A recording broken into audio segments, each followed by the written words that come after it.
अब तुम्हें इस साम्राज्य के लिए चिंता करने की आवश्यकता नहीं है। समस्त साम्राज्य का भार प्रियव्रत को सौंप दो और चलो। पिता की आज्ञा को मनु महाराज ने सहर्ष स्वीकार किया और प्रियव्रत को संपूर्ण साम्राज्य सौंप करके, पुत्र आप इस साम्राज्य का संचालन भली भांति कीजिए, ऐसा कह निश्चिंत हो अपने पिता के साथ, ब्रह्मा जी के साथ। अब प्रियव्रत ने पिता की आज्ञा अनुसार, दादाजी की इच्छा अनुसार, अपने विवेक के अनुसार कुशलता पूर्वक शासन कार्य आरंभ किए और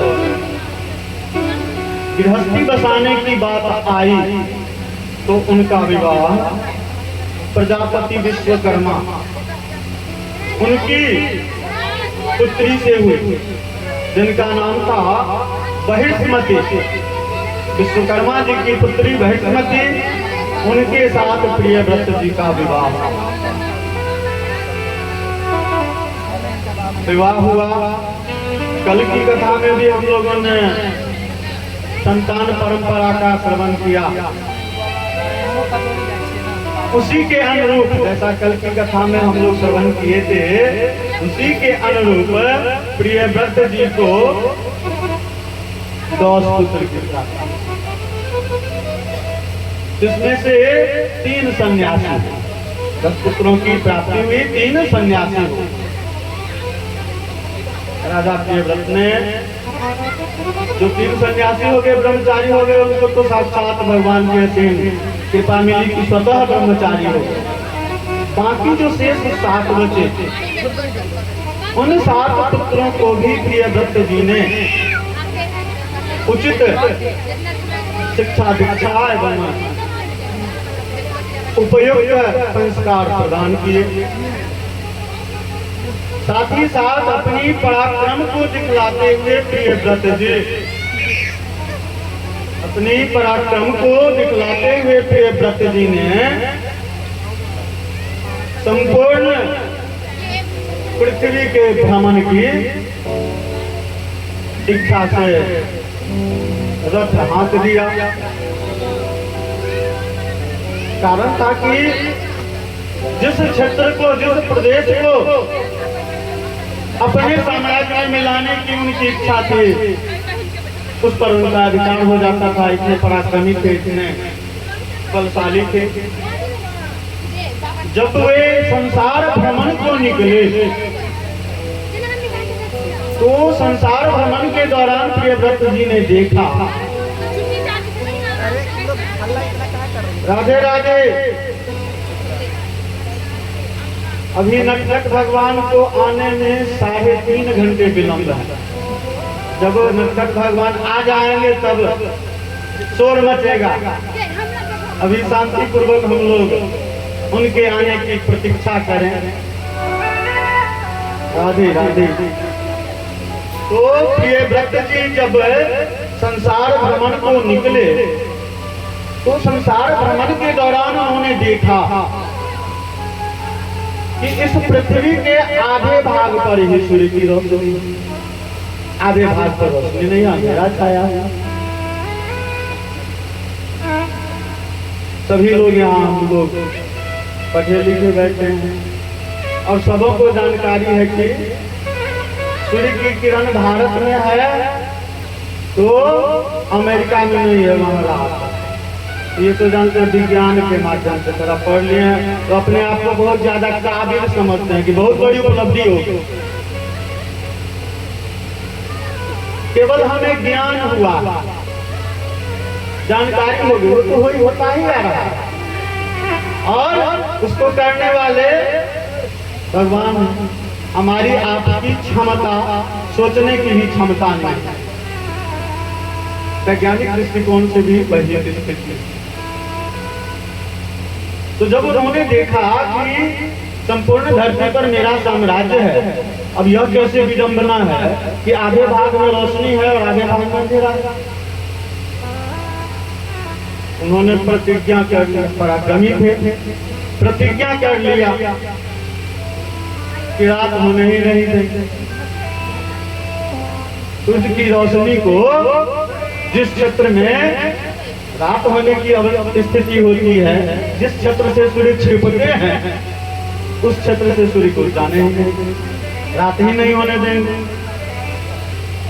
तो इस कार्य को पूरा करने के लिए उन्होंने क्या किया? सूर्य भगवान की सवारी क्या है? रथ पे रहते हैं, और वह रथ कितने घोड़ों से खींचा जाता है? 7 घोड़ों के द्वारा। तो ठीक उसी प्रकार भगवान सूर्य की भांति ही रथ पर सवार होकर के सूर्य के समान प्रियव्रत ने क्या किया कि धरती की परिक्रमा आरंभ कर दी, और धरती की 7 परिक्रमा की। क्योंकि निर्णय तो लिए थे कि अंधेरा होने नहीं देंगे। एक बार से मन नहीं भरा, 2 बार से निश्चिंत हो गए कि 7 बार घूमेंगे ताकि अंधेरा का अंत हो। 7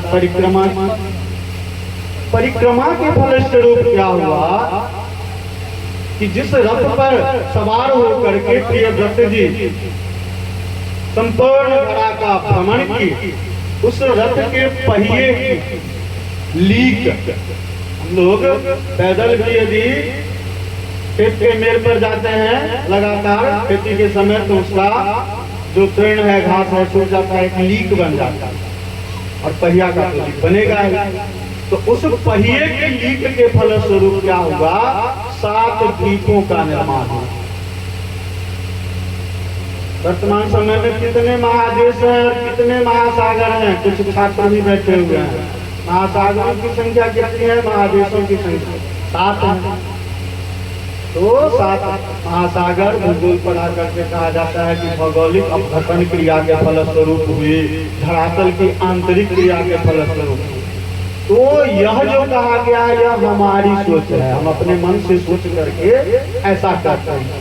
वास्तविकता यह है कि भगवान ने जो सृष्टि का विस्तार किया, उस अभ्यंतर में किस प्रक्रिया के फलस्वरूप प्रियव्रत जी के द्वारा पृथ्वी की 7 परिक्रमा करने के फलस्वरूप उनके रथ के पहिए से जो लीक बनी, उसी से 7 द्वीपों का निर्माण हुआ, जिसे आज हम लोग महादेश के रूप में जानते हैं। अब 7 द्वीपों के साथ साथ 7 महासागर भी हुए जो अभी भी विद्यमान हैं। इनमें से जो द्वीप हैं उनका उस समय क्या नाम था? वर्तमान में नाम बदल गया है। मनुष्य अपने हिसाब से नामकरण कर लिया। पहले राम, श्याम, गोपाल, मुरली, मनोहर, नारायण रखा जाता था, अब राजू, टोटू, सोटू रखा जाता है। तो इनका नाम बदल गया। उन द्वीपों का नाम उस समय था जम्बू द्वीप, प्लक्ष, सालमली, कुश, क्रौंच, साक एवं पुष्कर।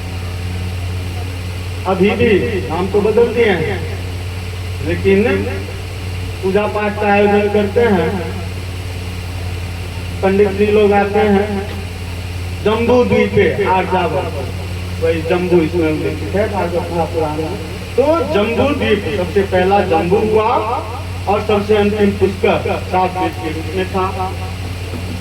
तो इतने महान कार्य को प्रियव्रत जी ने पूरा किया, और इसे पूरा करने में सक्षमता कैसे उन्हें मिली? अपने आप कर लिए, किनकी कृपा से किए? उस गोविंद की कृपा से किए, क्योंकि हमेशा वे गोविंद के प्रति अपने आप को समर्पित किए हुए थे। हमेशा भगवान के प्रति उनकी निष्ठा, उनकी भावना बनी रहती। अब ऐसे महान शासक, ऐसे महान राजा की एक पौत्री पोती जिसका नाम था ऊर्जस्वती। उस ऊर्जस्वती के साथ शुक्राचार्य का विवाह। शुक्राचार्य जी का वर्णन बहुत होगा। तो शुक्राचार्य जी के साथ प्रियव्रत जी की पौत्री का विवाह हुआ, जिनका नाम था उर्जस्व, और उनसे देवयानी का जन्म। देवयानी से भी हम लोग परिचित हैं, अध्ययन में भी, सिलेबस में भी है देवयानी का चर्चा गुरु का। तो प्रियव्रत ने इन द्वीपों में से, अब 7 द्वीप हुए, अब इन द्वीपों में से पहला द्वीप जो जम्बू द्वीप था, उसको क्या किया कि बांट दिया, विभाजन किया। बहुत विशाल था, उनका विभाजन कर दिया। जम्बू द्वीप से 9 खंड हुए, जम्बू द्वीप का विभाजन हो गया 9 खंडों में। अब उन 9 खंडों में से अपने 7 पुत्रों को, क्योंकि 3 तो ब्रह्मचारी हो गए थे, तो 7 पुत्रों को एक एक खंड दिए और 7 का राजा बना दिए कि एक एक खंड पर तुम्हारा अधिकार है, तुम यहाँ का साम्राज्य संभालो। अब जम्बू द्वीप के सबको साम्राज्य की प्राप्ति हो गई, राजा हो गया।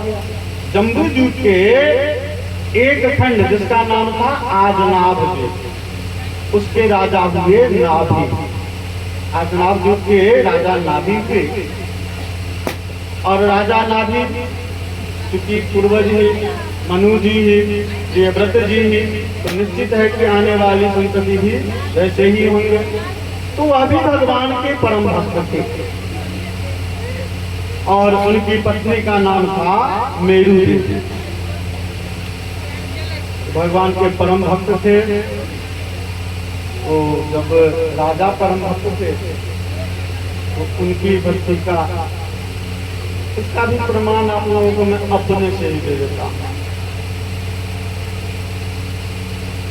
मेरी जो गृहिणी है, कहिए तो बाल ब्रह्मचारी, लेकिन माला नहीं। हम जब हुए किसी ने नहीं कहा, और किसी के कहने पर नहीं। 3 सालों की अवधि बीती, मैंने नहीं कहा। 1 मार्च को, कल की कथा में आप लोगों को बतलाए थे, 1 मार्च को मैंने ग्रहण किया, और बधैया उत्सव के दिन वो भी गई, क्योंकि और अन्य ढेर सारी महिलाएं गई गई, तब तक भी मुझे कुछ नहीं मालूम। जब कार्यक्रम का विश्राम हुआ और महाराज जी से हम लोग आशीर्वाद लेने के लिए गए, तब वहां पर उन्होंने अपनी इच्छा व्यक्त की कि महाराज जी मुझे भी दीक्षित कर दे। महाराज जी ने कहा कि आज नहीं, शिवरात्रि के दिन, शिवरात्रि से 1 दिन पूर्व वहाँ कथा विश्राम हो गया था, तो 7 तारीख को तुम्हारे गांव में आऊंगा। तुम्हारे गांव में मेरे बहुत शिष्य हैं, और उस दिन सबको दीक्षित करूंगा। और ढेर सारे व्यक्ति शिक्षित हुए, और उसी दिन वो भी दीक्षित हो गए। उस उदाहरण से यह हुआ कि यदि परिवार का वातावरण परिवार के प्रमुख के द्वारा तैयार किया जाता है, तो उसके पद चिन्ह पर स्वतः सब आ जाते हैं। तो ही स्थिति हुई कि मेरु देवी जो थी, राजा नाभि की पत्नी थी। राजा नाभि भगवान के परम भक्त थे, तो मेरु देवी भी परम भक्त थी। अब उनकी भक्ति भावना,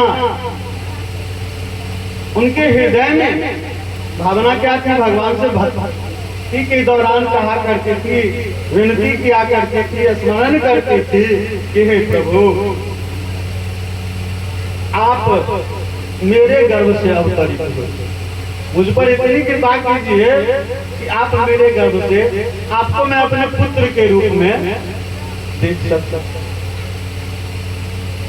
भगवान प्रसन्न हुए, उनकी कठिन भक्ति भावना से प्रसन्न होकर के भगवान मेरु देवी के गर्भ से ऋषभ देव के रूप में प्रकट हुए। बोलिए ऋषभ देव भगवान की जय। तो ऋषभ देव भगवान प्रकट हुए। अब आगे की स्थिति क्या बनती है? देवताओं के राजा इंद्र ने क्या किया कि एक बार ईर्ष्या जलन सबको होती है,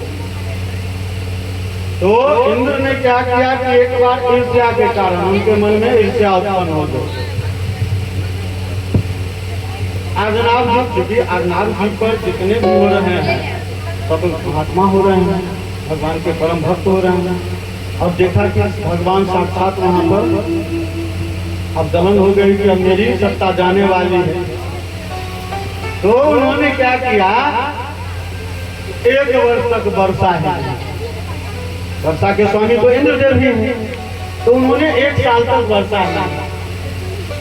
वर्षा नहीं किया, वर्षा नहीं होती है तो त्राही त्राही हो जाता। समस्त जीव जंतु जल को व्याकुल हो गए, पेड़ पौधे वनस्पति सूखने लगे, धरती तपने लगी। ऐसी विषम स्थिति को देखकर ऋषभ देव जी अपनी योग माया से वर्षा कर। जब ऋषभ देव जी ने अपनी योग माया से वर्षा करा दिया, तब जाकर के इंद्र का अभिमान टूट। महाराज नाभि बहुत ही दानी एवं उदार प्रवृत्ति के थे। उनके हृदय में सबके प्रति दया की भावना थी, लेकिन ब्राह्मणों का वे बहुत सम्मान करते। ब्राह्मणों के प्रति उनकी असीम निष्ठा था। अब देखिए, यहाँ सम्मान शब्द आया है और केवल ब्राह्मण का आया है, ठीक है। उनके द्वारा जो आशीर्वचन होता है वह तो शक्तिशाली है, लेकिन अपने से श्रेष्ठ कोई भी है। श्रेष्ठ का अभिवादन करने से, श्रेष्ठ को प्रणाम करने से हमें निश्चित रूप से कुछ ना कुछ मिलेगा। आप किन्हीं को प्रणाम करेंगे तो उनके मुख से यह नहीं निकलेगा कि दुखी रहो,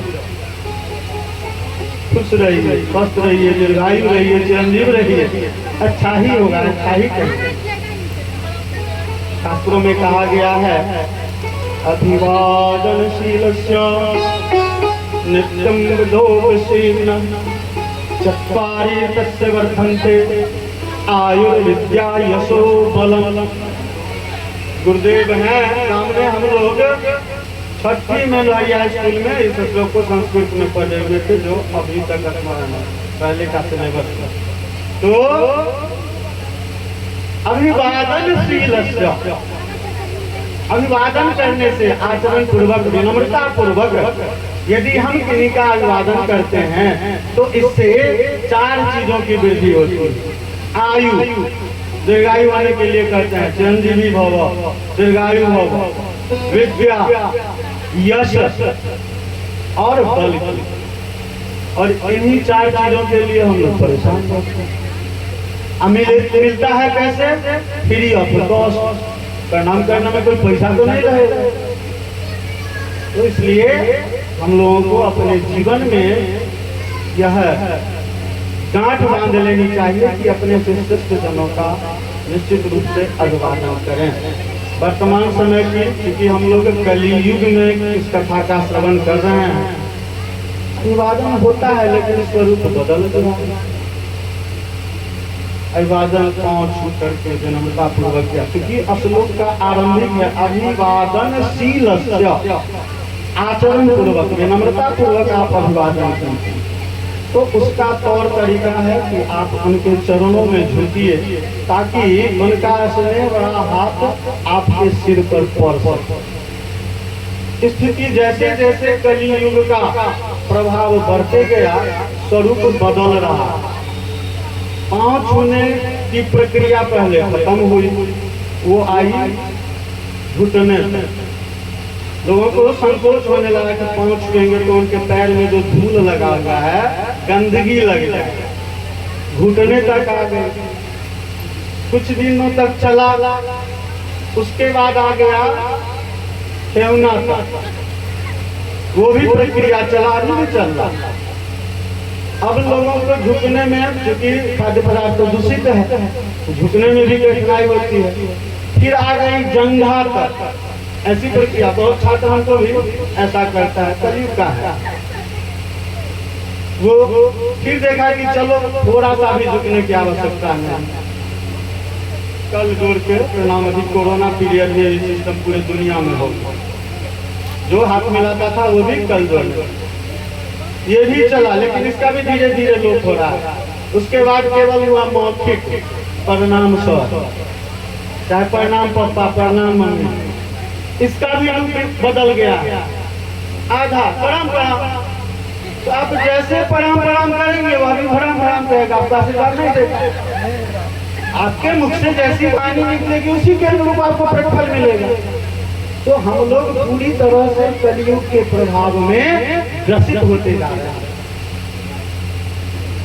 तो किस तरह का आचरण रखने से, किस तरह का व्यवहार करने से क्या फल मिलेगा, इसकी जानकारी हमें कहाँ से मिलेगी? कथा श्रवण से मिलेगी। तो स्वरूप बिगड़ा हुआ है, प्रायः लोग इससे ग्रसित हैं। विनती है कि कम से कम पैर छूने तक मिट्टी का ख्याल नहीं कीजिएगा। डिटॉल वाला वो क्या कहते हैं उसको, हैंड वॉश, तो उसको अब सब लोग यूज करते हैं। कितनी भी गंदगी रहेगी सब कीटाणु नष्ट हो जाएगा। कम से कम अपना स्नेहपूर्ण, अपने से वृद्धजनों का, अपने से शिष्यजनों का स्नेहपूर्ण हाथ अपने सिर पर प्राप्त करने के लिए उनके चरणों तक जरूर जुड़े। तो इस प्रकार राजा के जो संतान थे वे भी बहुत ही विचारवान थे, विनम्र थे। ब्राह्मणों ने उनकी सम्मान को देखकर यज्ञशाला में, उनका जो यज्ञशाला था उस यज्ञशाला में अपनी मंत्र शक्ति से, मंत्रों में अमोघ शक्ति होती है, अपनी मंत्र शक्ति से साक्षात विष्णु का दर्शन करवाया। देव जी जो उनके घर में प्रकट हुए, भगवान विष्णु का तो भजन करते ही थे। भगवान विष्णु की कृपा हुई, उनका भी ध्यान था कि मेरा भक्त भजन कर रहा है। दोनों पति पत्नी दोनों की उत्कंठा है कि हे प्रभु मेरे घर आइए। और इधर बोनस में मिल गया कि ब्राह्मणों का आशीर्वाद हो गया।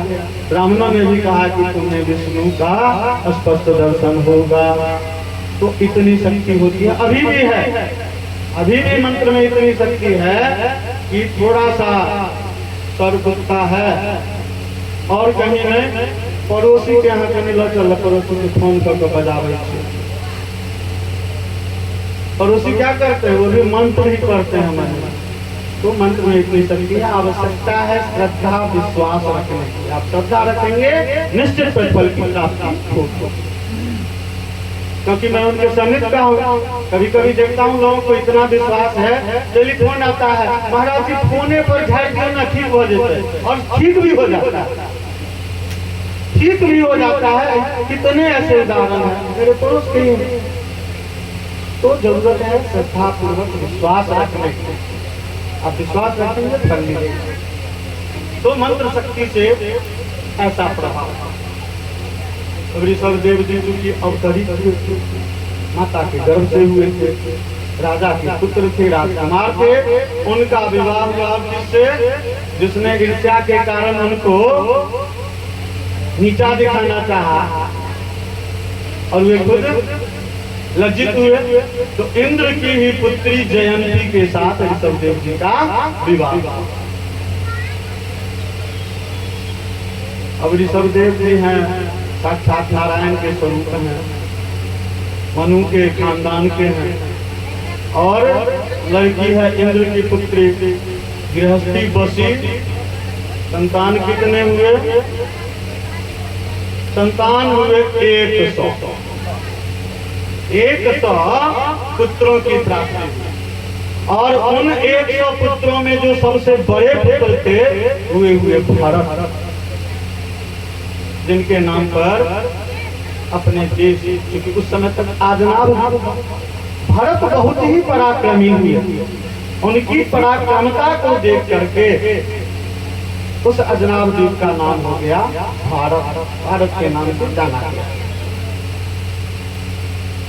एक भरत ये अपनी भारत भूमि महानतम सपूतों से भरी पड़ी, एक से एक महापुरुष हुए हैं विभिन्न क्षेत्रों में, विद्वता के क्षेत्र में, पराक्रम के क्षेत्र में, दानशीलता के क्षेत्र में, सभी क्षेत्रों में अपने भारत भूमि की यह बहुत ही विशिष्टता है कि यहाँ 3 श्रेष्ठ भरतों का जन्म। पहले भरत ये हो गए, दूसरे भरत दुष्यंत एवं शकुंतला के पुत्र। मोरल साइंस में, नैतिक शिक्षा में था, अभी भी है निजी विद्यालयों के द्वारा, और पहले सरकारी स्कूल में भी यह कथा थी। तो राजा दुष्यंत एवं शकुंतला के पुत्र भरत हुए, जो कि उनकी कथा है क्योंकि आश्रम में थे, और आश्रम में मनुष्य कम, जीव जंतु ज्यादा।